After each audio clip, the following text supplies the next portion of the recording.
So, hello everyone. This is Sajid from Discover Coworking, where we sit down and talk to coworking space owners and operators, either or, depending on who we're talking to. However, in this case, we are talking to both owners and operators of WorkAway Solutions, and we are going to learn and try to find out why they do what they do and how they did what they're doing.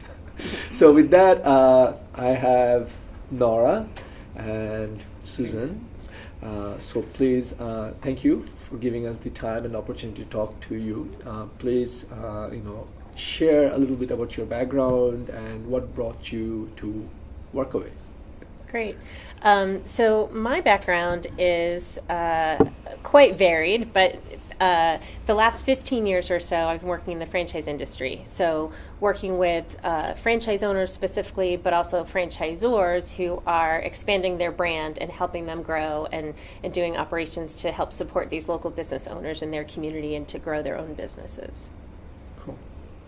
I'm a longtime writer and editor, and I was a journalist for about 20 years. In the last few years, I've been reinventing myself in the development space as a communications specialist, and mostly in environment and with communities in rural communities in developing countries. Thank you. So, what made you decide you want to start coworking? That was easy because we've known each other for 9-10 years, and we've been a big support system in each other's lives. And Susan, I depended on Susan a lot.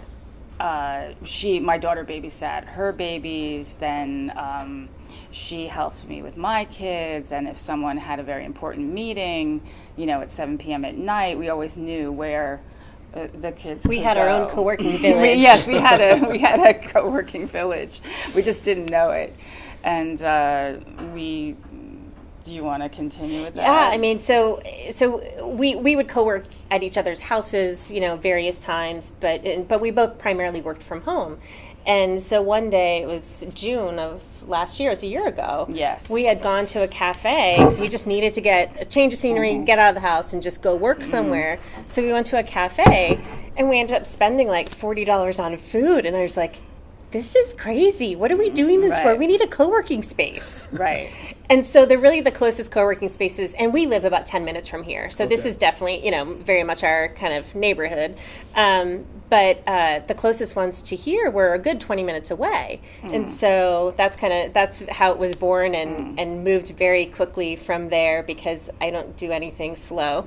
Yes. So I learned a lot about Susan, and I know she learned a lot about me because we knew each other as moms and friends. And I mean, we very much depended on each other, but I didn't know the whole tech and geeky side. I didn't know it all, and all of a sudden I was getting like dashboards and spreadsheets and all these things, and I was trying to digest them, But I wanted, I knew all along I wanted to do it with her, and but there was, but she's the fast mover, and I'm the thinker, the cloud dweller. So yeah, we complement each other well, and it's just but it has been very fast. Yeah, I mean, literally, the idea was in June. I was looking at space. And then I found myself sitting in here oh, okay, it's open now. Okay. Yeah. So it's really idea in June, planning in July, but space in August. We signed a lease in September, built out in October, and opened November 7th or 8th, something like that. It was clear with all the other things we had going on in our lives, including children, college-age children, and jobs and travel, that if we didn't pull the trigger now, the idea would probably just go into the ether. Yeah, it was clear. That was clear. It was now or never. All things are never ideal. It was just going to happen, and this was when it was going to happen. It was going to happen. Fabulous. I mean, one thing I would like to follow up on is obviously you are gonna invalidate a lot of the statistics that are out there. Of course. That's what we do. Yeah. I mean it, because I've been to so many conferences and they're saying it, and in fact, I was telling them, this stats, and then again, stats are just an average, and sometimes stats numbers do lie. And here's my proof. However, commercial leases here in the States, and that's our conception, or that's like something that's always gone on, that can sometimes take a long time. How did you fast track this whole process? I mean, is there a secret, or is that your expertise? Yeah, I mean, I found the space. I found the space that I wanted. I brought Nora and her husband in, and I was like, this is it. Yeah. So I didn't engage a real estate agent until after I found the space. Wow. So I found the space first. I loved this space. It's not sunny day today, but I wanted a space that was very bright and inviting where people would want to come, because so many of the office buildings in this area are very old 70s medical buildings with very small windows, just very closed in. And so I loved this particular unit because it had windows on both sides. And so I found the space first and then engaged a real estate agent to help negotiate the commercial lease, because I hadn't negotiated a commercial lease before. So I did a little backwards, but it worked. That's good. I mean, it helps, right? Before you engage with a realtor or a commercial agent, just go and find that area you want to be in and see what's available. Because I think all the buildings usually have a sign that says for lease. And they're all the listings are online, right? So I went through all the listings online, and actually my son, who's very interested in business, he and I went around to look at a few different spaces, and I mean, it's all out there on the internet. So we just looked at a bunch of different spaces, and even after I engaged the realtor, he would send me some lists. I'm like, nope, we're good. Like, this is it. Like, I got it. So without going too much deep in details, however, I do have to ask you this. So how was the whole process? I mean, did your landlord understand what you're trying to do, or they're like, I don't understand what you're doing? Because usually I think commercial leases, they ask for some form of idea of what you're going to use the space for. They've learned more since we've been here, certainly. But one of the women that does work in the office, she had worked from a co-working space before, so she understood it. So I think she was definitely an advocate for us to help the owners understand what we were doing as well. So they've been very curious, right? And over time, they've come in. They actually approached us a few weeks ago because they really like the culture that we're creating, and they love that we're bringing in new people into their building, and so they actually want to talk more about an expansion for other parts of the building, because there's about a third of this building is vacant. And so they have come to us to say, hey, can you help us, with this? So we're, trying to figure that piece out now. They've become very supportive of it now that they understand and have seen us and have, and see the people coming into the space and in the day and in the evening. So I mean, just to add to that, again, you probably have noticed it in co-working not just brings new people into the building, but also, puts money into the local economy, because people are going to go for lunch or buy something, gas or whatnot, and that's something I've seen in some of the cities or areas, especially in Miami that I was talking about earlier when we first met. That I've seen there's an area of Miami that used to be really shady, right? And Lab Miami, if you're ever in there, I've been there. Like when it first started, that area was like not really something you can walk around and things like that. And now that area has changed just because businesses came in, which basically, or co-working space came in. They brought in other businesses. Food trucks showed up. Other eateries opened up, and then it became a very artsy. It changed totally. I mean, what Lab Miami did to that area of Miami and how it is transforming. We've been looking at pop-ups as well, like, for weekend activity. Actually, it started with Susan's son, who is a ceramic artist, and we just decided, we'll put on a show of his work, and he did really well, and people enjoyed using the space. You don't know always what the space what people are going to want out of your space, you know, and then you have to make decisions about, okay, is that kind of event okay here? Is that part of what we want in our community, or is that going to take away from our mission or our objective? And it brought people in. I mean, that it brought was 75 people I want to do in more the door because that went so well. That was a good example. And he had his own draw, right? So there were people coming to see he had him. His own following. And so, you know, you have 75 new people come in the door, and even if none of them converted to a client right away, they still, it's brand awareness, and they know about it, and they're like, hey, did you hear about this new co-working space? And so I feel like the more people we just get in the door to learn about it, because we're in the suburbs, where, you know, when people think co-working, they think of the spaces that are in more of a business district or in town or in DC. And because we are suburbs, that people don't think of looking for a co-working space in the suburbs necessarily. And so I think that's been one of our challenges is, one is people don't know what co-working is, and we're like, what? Yeah, how do you? But the city, yeah. There's still some education in the suburbs to do of why to co-work, and there's so many people in our neighborhood that work from home, so many people, and we've gotten a few of them in, but not the 45 to 60 or the 40 to 55, whatever that demographic doesn't seem to be it's really younger people who have been interested in this space. I remember when we first started and there were 5 young guys in this space, and I was like, well, that is not what I thought was going to happen. I thought it would be like women my age, you know, or like, you know, you think people, but, you know, it's just, it was just much younger and who understand what we're doing. The value, yeah. So we've been trying, and so, I mean, the outreach is, can be a challenge. I mean, reaching out and finding the people that belong and not belong. What's the right but word? We're interested. This sense of community we're trying to build. Okay, and I guess, you know, we are gonna jump around, so we are pretty much gonna touch on marketing, because this falls to marketing, brand awareness, and how are you making people aware. So what are some of the outreach type events or different type of events you're doing to make people aware, as well as the educational piece in terms of, you know, how are people realizing they need it? Sometimes, you know, they don't even know they need it. Right. It's like the horse in the car.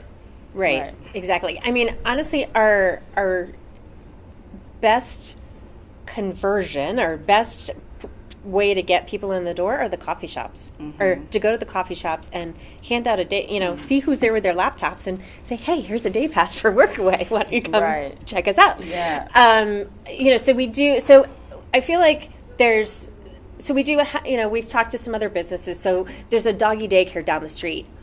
Perfect co-marketing relationship, because they can drop their dog off down the street at doggy daycare and then come here to work, right? So, you know, trying to think of businesses that we can align with that way. There's also there's a group that I just joined a few weeks ago called Girl Boss Networking, and they're very active in this area and in Fairfax, and they're going to do a networking event here in July. So, you know, trying to bring in some new groups of people too. We had a wine tasting and a mom kind of support group here one night. That was a group of young moms who wanted to talk about work-life balance and that kind of. My background is as a social worker, so and doing parenting groups and you know, stress relief groups, stuff like that. So they came and they had a wine tasting. Then we did a group around work-life balance and helping them to kind of make some priorities. And that was a group that contacted me on Facebook. So Facebook has been really wonderful for us as far as getting involved in the community groups. There's many. Like living in Springfield, living in Burke. There's a lot of local groups here where people share information, and those, you know, we always post in there about our, you know, we'll do a free week, like Valentine's Day. We did a free week, Share the Love co-working week. You know, so we kind of trying to come up with some opportunities to bring different groups of people in. Yeah, what's been great for me is seeing when the kind of people who like to co-work so far we found to be people who like to exchange information and brainstorm and very collaborative. Tania, who's one of our members, is you know, we were brainstorming one day. She did an event for her other work in the city, but, you know, I was part of like the brainstorming on this event, you know, about women and leaning in and barging in and what you know, women and work, and it was a lot of fun. And these are the kinds of people that have been attracted to the space. So my skill set, I have seen, like the biggest benefit for me in the past 6 months is my skill set has diversified and improved, like as a communications specialist, like which is changing every 6 months now, yes. What communications is. So for me, it's really kept me on my game, and that's been, I didn't see that as a benefit coming into it. Wow. Yeah, and the benefits that you're able to take back to your other work. So we Right. both work full-time besides. Right. And when they talk about entrepreneurs and yada, yada, yada, I'm like, I am a micro-entrepreneur. Excuse me. I know what you're talking about. I have a side hustle. I know what you're talking about. Don't tell me about small businesses, right?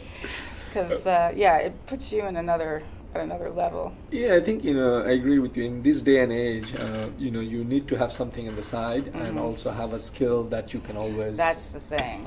And a lot of people, I think, are still looking for the 9-to-5 job, and the 9-to-5 is going away. Yeah, you're right. I mean, the transition has already started 5 years ago, and I see more and more it's going away. People are going to look for micro workers, and they call it the gig economy now, right? Yeah.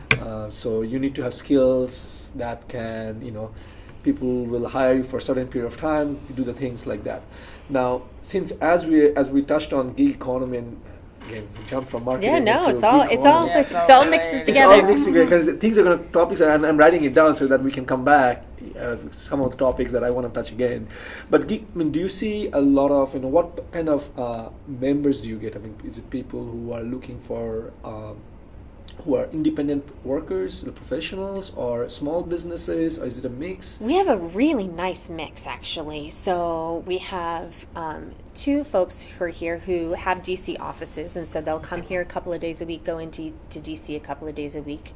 We have Calvin, who's a consultant.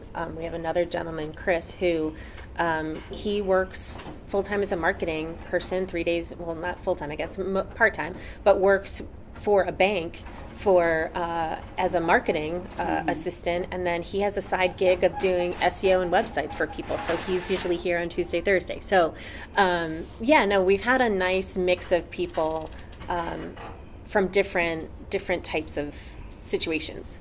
And when you talk to them, or when they were early in their journey, what brought them to a co-working space? Was it? But that's hilarious. Chris, it was so cute. I remember the day Susan had put up free day passes on the bulletin board at Pete's coffee shop, and I was like, okay, sure.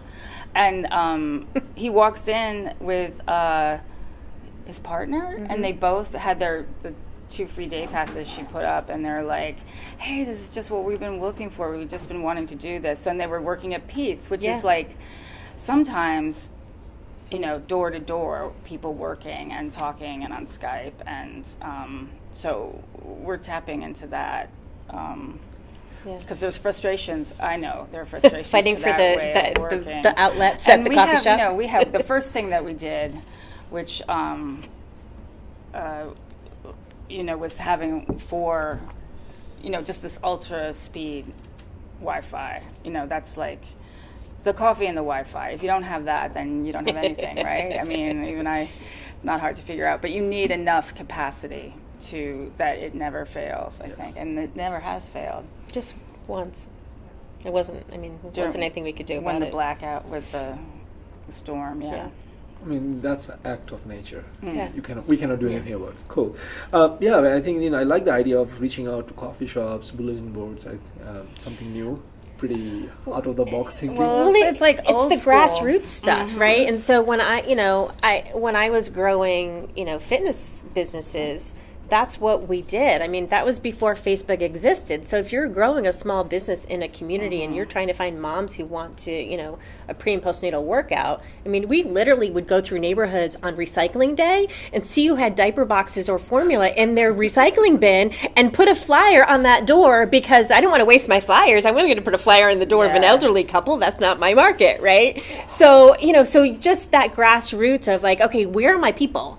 I need to find my people, and our people are at the coffee shops. For us to succeed, exactly. And that's why I love what I do, is because I learn something new every day. I've never, because we are because we're not here to have like two companies that can pay our rent for us just come in. Like, what's the point? Like, I know that people are talking about anchor companies and businesses that are already functioning to come in, but that whole, what we want is the diversity and right. community. We pulled up our sleeves to do this. Obviously, we want to make money, but we want this kind of incubation and this kind of community that we've been seeking. I've been seeking my entire work life, and I got it in newsrooms and at various points, but it's elusive to most people, including myself, especially if you work as a consultant or a contractor or a remote worker or a startup. There's need your village. You need your village. And more now than ever, because we're connected and completely disconnected at the same time. Right, there's meaningful relationship. So that's I look forward to coming here when there's a good vibe. Yeah. Great, thank you. Coming back to design, as after you signed the lease, what did you do for design aspect? I mean, was it like did you have to do a lot of thinking, or is it just like, here's what I would like to have in my space, we talked about that. We did. We were very fortunate as far as the physical setup of the space, in that those two rooms were already built out. So when we had first come in to look at the space, it was like, that's a perfect conference room and that's a perfect office space. So those were already there. Okay. So we didn't need to do any. We did have them build out a phone booth for us, and there was a wall across the kitchen, so we wanted to open up the pantry area and have a phone room. But there really wasn't a lot of other stuff we had to do. They were wonderful about redoing ceiling tiles and carpet and paint and all of that, but there wasn't a lot of work to be done, which was great. Yeah. And then it was a matter of deciding what our style was going to be. Right. We had mid-century modern, which, because we live in this very funky neighborhood that's very unusual for this area, which is kind of the goal of the aesthetic was kind of the contemporary, but they were built in 1970, so they were contemporary for 1970, but they kind of have that mid-century modern funky appeal, and we were building on that, and I think that's what we tried to do within our budget. Yeah. So coming back, okay, great. Now coming back to, now that we are moving away from design, going into, let's say, technology, software. Mm-hmm. That's another hot topic amongst all the co-working Yes, it owners. is. Oh, that's Susan's wheelhouse. So let's talk about, technology. Everything is under technology, but I think you have the Wi-Fi covered, especially in this area. I think Verizon takes a very good. We have Cox actually, but Cox is also very good. Yeah. And coming back to management softwares, do you use one? Have you looked at others? Why did you choose? What did you like about the one you're using? So yes, I want to hear about this too. So I did. So I kind of, when we were just getting started, I'd narrowed down to 3 possibilities. Okay. We ended up going with Nexodus, and the reason we did was because of they have basically a templated website. It was really easy to get started. We didn't have to build out our own website. We didn't have to spend the money and time to do that. So it was great to get started. Yes. I'm struggling with it a little bit now, and I have looked at a couple others in the last month or so, because even though it was great because as you heard, we started really fast, so it was great to just be able to launch it and have that be ready to go, put in your colors, put in your logo, here's what. So it was great for a templated site, but I'm wanting more now, as far as more, capability to more plugins and different things. So yeah, but it's a struggle because there really isn't anything that's, the perfect solution. And we have content now too, and we want to feature the content in certain ways and with kind of flexibility, so that's as we grow. Yeah, so that's kind of our a want for sure is to work on that side of things. But I mean, it's okay. It works. Mm-hmm. And really, most people aren't going directly to the site, right? They're going to find us on Google first, and our Google My Business listing is like awesome, rocked out with pictures and content and reviews, and so like that's a really good first impression for people when they're finding us, that way. So and so the website really comes second. Yeah. But yeah, it would be great to have it a little more user friendly too. So we actually get a ton of bookings through Liquid Space. Yeah, that's what I was going to say. We should talk about Liquid Space has been phenomenal for us. Okay.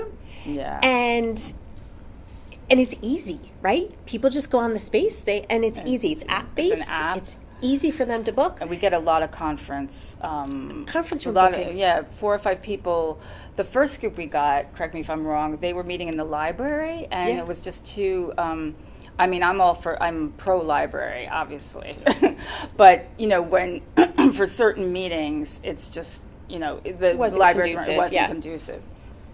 Yeah. So they came. It was like 5 of them, and they've come back. Yeah, they've been a recurring client. And that's been cool. That's a Liquid Space. Yeah. Several times a month we have inquiries from Liquid Space. Who would have known? And they're very responsive. Thank you. Yeah. There's other ones too that I haven't used, but I know that I have a friend who has a photography studio, and it's not a co-working space, but he uses something called Peer Space. Yeah. That's another. And that looks similar. Yeah. Great.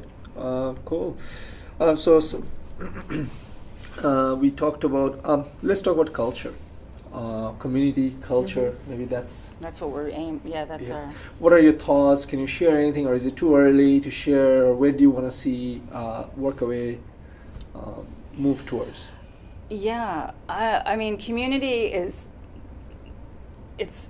I know an overused word, but I think it's the only word that we have in the dictionary to use for what we want. And I think that that's why we need individuals, and as well as anchor businesses are great, and of course, it's important to get some people who will be like foundations and can support you, but you also need these people who will come in with ideas and then that you can incubate. So. What kind of community do we want? Collaborative. That's my first word. Collaborative, and a diversity of experiences. A real diversity of experiences brings so much to the space. And it just happens organically, like we can't. People tend to have a certain place where they sit. So I kind of look there when I think about Tania. I look there when I think about Calvin. But there's Tania, already that's like have Tania's been desk, but informally, it's not dedicated to her. But that's where she always is. So everyone has a certain spot. Yeah. But there's already been some organic things that have happened as far as helping each other and working with each other on content and.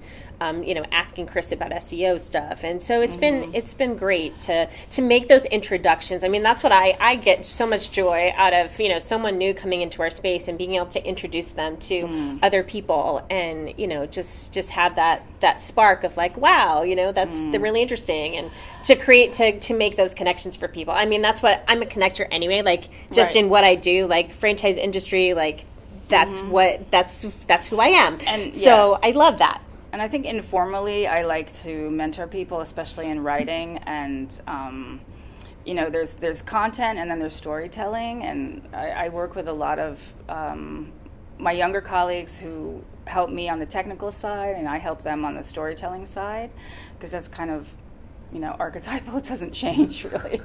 And so I find that I do that here as well, and I really enjoy that. That kind of community sensibility. But there's something else I was going to say, but it's gone. But you can edit that out. I mean, hopefully. No, it was something about like the meat of what we're doing, and it just like disappeared on me. It'll come back. If it comes back, stop me or stop her and say, "Hey, I got it." Stop and let me. Yeah. But so what kind of events, do you want in your space, or what kind of events do you plan to do that will bring that sense of community and the diverse group of people? Yeah. So kind of our vision has been to do at least one networking event a month, and either have a bit of content, but really primarily for people to get to know each other.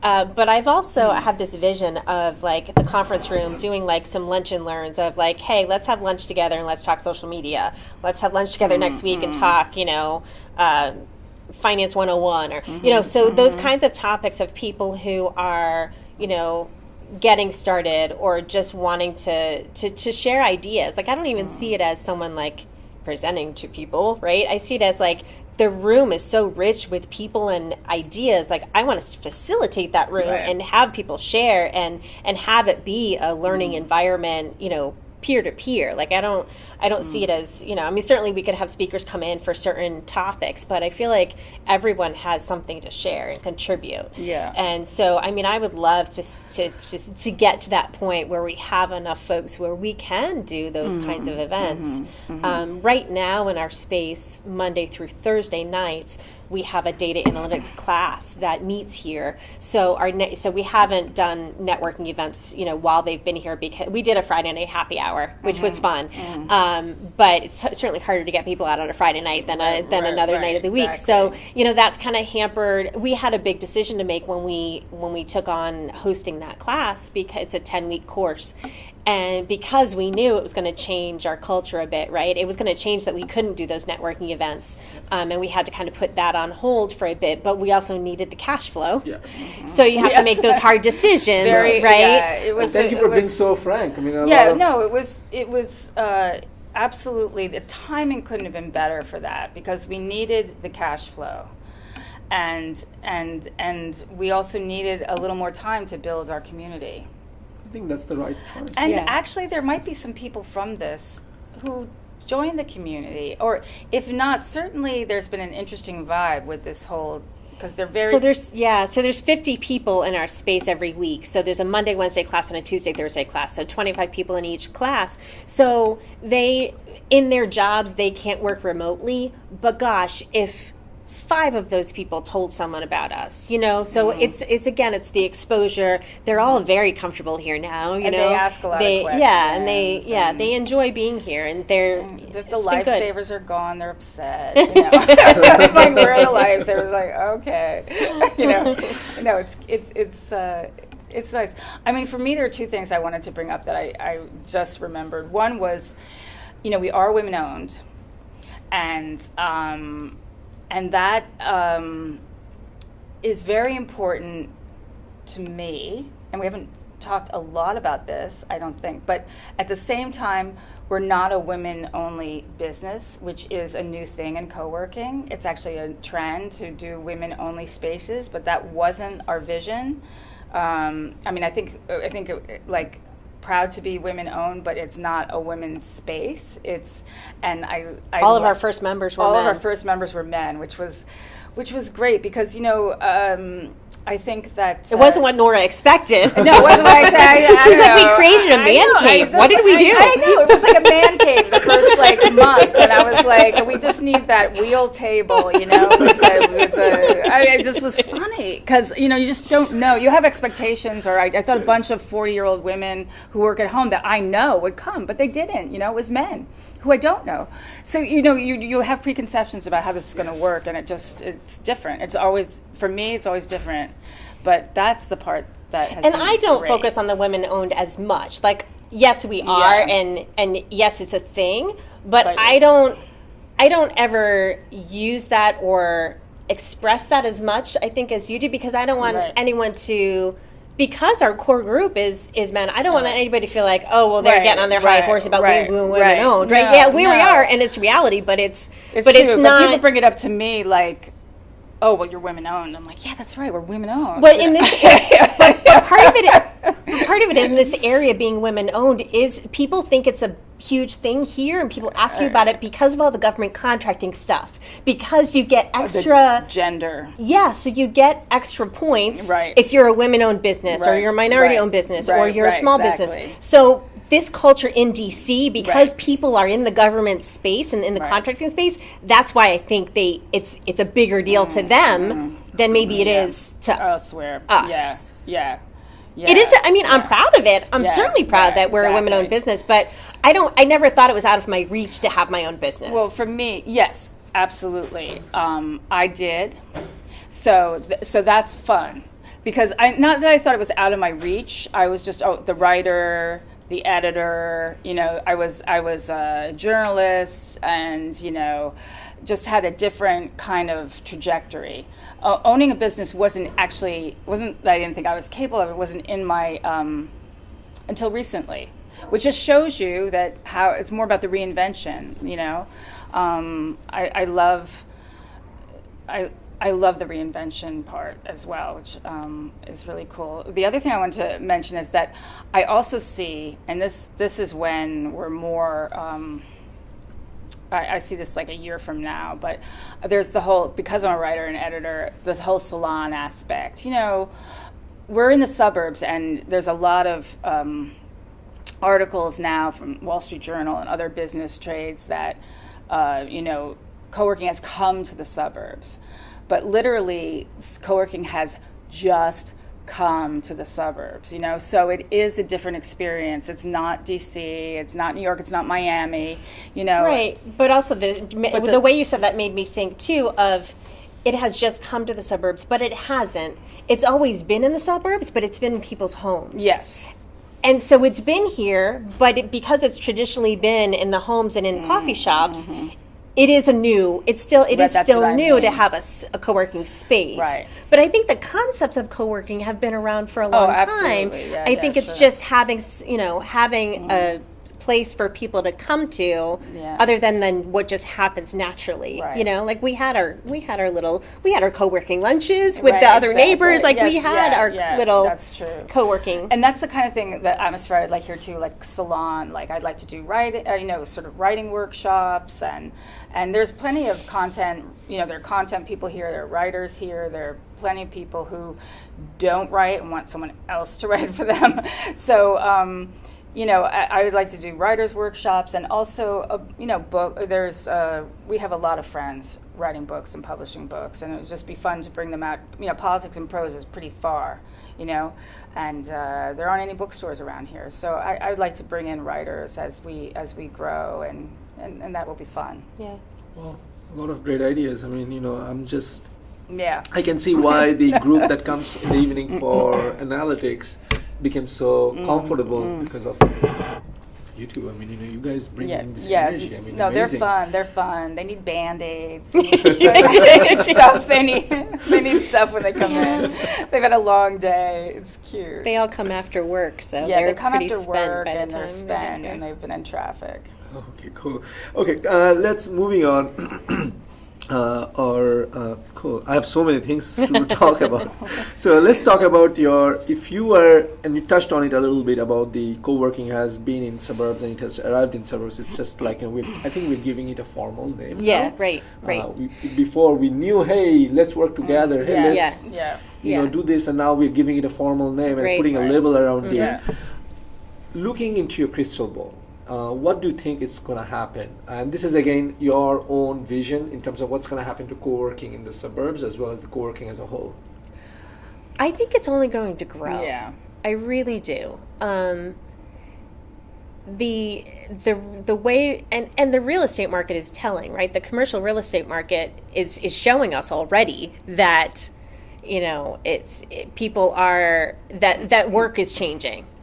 And as that work continues to change, people need a place to go. They need to, they need to be able to interact with other people. They need to get out of their homes. They need somewhere to be and grow and, just expand their horizons on what their skills and all of that. So, I mean, I think it's only going to grow, really, and especially in the suburbs. I mean, so we have along the main road here, there's bus shelters along the road, and people who commute into DC, many people take the bus because we don't have a metro here. So people take the Pentagon bus, and then they get on the metro from there. So we have a sign in one of the bus shelters. You know, so whenever everyone on that bus is going to see that sign that, hey, there's co-working here, you know, but I would love to do some signs along the main Braddock Road of like, stuck in traffic, still in traffic, turn right at the next lane, you know, because who wants to waste their time in a car? Right. That's why we, you know, that. If you're not listening to a co-working podcast, then what are you doing in the car? There's no other reason to be in it. And people are so strapped for time. You know, we all want more time to do something, whether it's something in the house or something with the family. So much more done since I've been here. Because that's the other thing. I mean, we're here. We're not, you know, we're not like running this from some high. We're here. High throne somewhere, right? We're here. We're 8:30 to 6 like every day. Office management, co-founders, you know, senior vice president. We're cleaners. You know. I will tell you, and you probably heard his name, Alex, who runs the Indie Hall in Philadelphia. He's been running for 10 years, and he also runs his own space. Yeah. He's always in his space, unless he's vacationing with his wife or traveling somewhere else for a conference, but he's always in his space. And what I've noticed is like when the owner is present, and you know, they bring in a very different culture, community, and a vibe than probably owner who's absent. Yeah. Right. And with any business. I mean, I think that's with any business, if you know, an owner-operated business is, you're always going to work differently for your own business than for somebody else. Right. I mean, it's just, it just is. Yeah. And at a certain time, I've gotten a lot done since we've started this. So it's been. But the downside, right? So challenges, right? Downside. So the downside to that of us being owner operated, and that when we're not here, we're at our other jobs, is the community building in outside of here. So you know, I can be sitting here with you know 3 or 4 people, but gosh, if my best value sometimes is to be out at the coffee shops or out in the community telling our story versus me sitting here, you know. So that's the challenge of that too, is it's wonderful that we're here, but when we are here, that means we're not in the community. Right. Have you thought of getting ambassadors, or having thought of ambassador membership? You know, who would come in, drop in, and become That's a good name for it. I haven't looked at it ambassadors exactly who go that into different way. events and outreach and get to talk on your behalf, because you can be only so many places at any given time. That's the other thing. You know, so you know. Yeah. And you have to pace yourself. Yes. You can, exactly, especially in this area with all the traffic. We both experienced that, like, you know, and I travel sometimes for my other job, and when I travel for my other job, it's international, so it's a while. Yes, so it's all Susan, you know. So, you know, there's I think partners have to be ready to sort of like, okay, maybe you need to take a week, or okay, you need like to go out and do stuff, and I should spend more time in this. But I mean, that's, you just want to keep each other high functioning all the time. This is very good stuff. Thank you for sharing. I mean, it's fun. You know, so any advice, or if you have to redo again, this whole thing again, relive this whole journey. What would you do differently? Or any advice for someone who's watching this and made it to this far, and what would be the advice that you have for them? Like, hey, do this thing, because we forgot. Now we know what we know. We would have done this. We would do this differently. You know, I don't think I would have done. I guess the only thing I might have done differently is in timing is creating more of an excitement and buzz before we were about to open.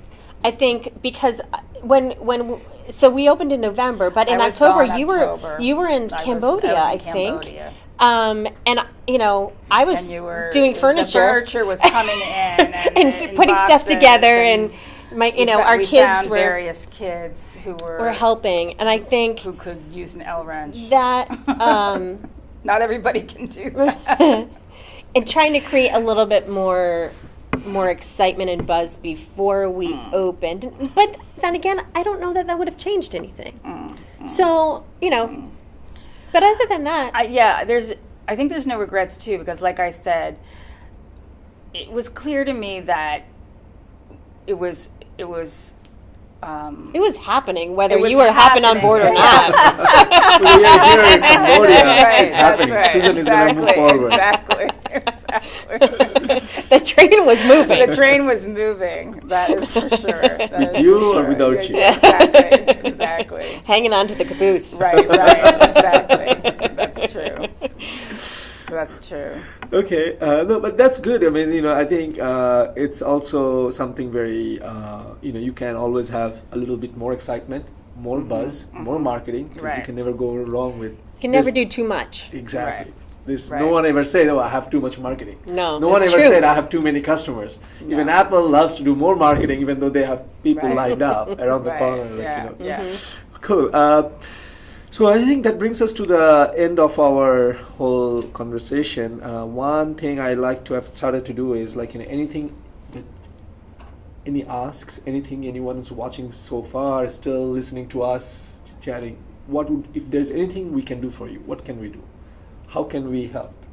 Who you? Me, or any viewers or any other operators, anything like that. If anyone can, or if there's anything we can do. Well, I love your idea of this democratic space. I mean, like you said, it is emerging, but I love this idea that we can help and support each other. I mean, one thing that we did, which was really important too, was a partnership agreement. I know people who have gone into business with partners and have not gone to the bother of doing a partnership agreement where we've been friends for a decade, but this is a completely different thing.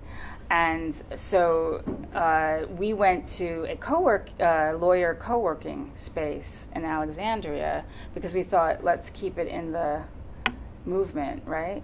So we went to them and we're like, we need to sort out who is what and what we're doing, and it's all on paper. And I've had friends that have had little advertising boutiques from home and digital marketing stuff from home, and there's 2 or 3 people, but they don't do that.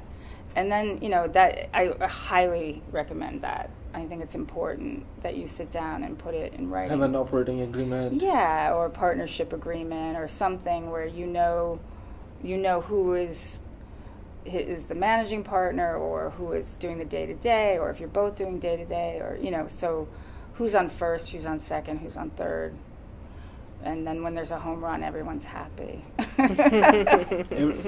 Everyone's happy during a home run. Yeah. I would say just I would love to hear more and have a forum for, and there are some of these online, but I think the marketing aspect of co-working is it's a unique situation. Like we were talking earlier about, what are some creative ideas that people are doing? So us going into the coffee shops, maybe somebody hadn't thought of that, and I'm happy to share it, do it. That's find where your people are. So I guess I would love to hear some other creative ideas of what people are doing to market their spaces. Yeah.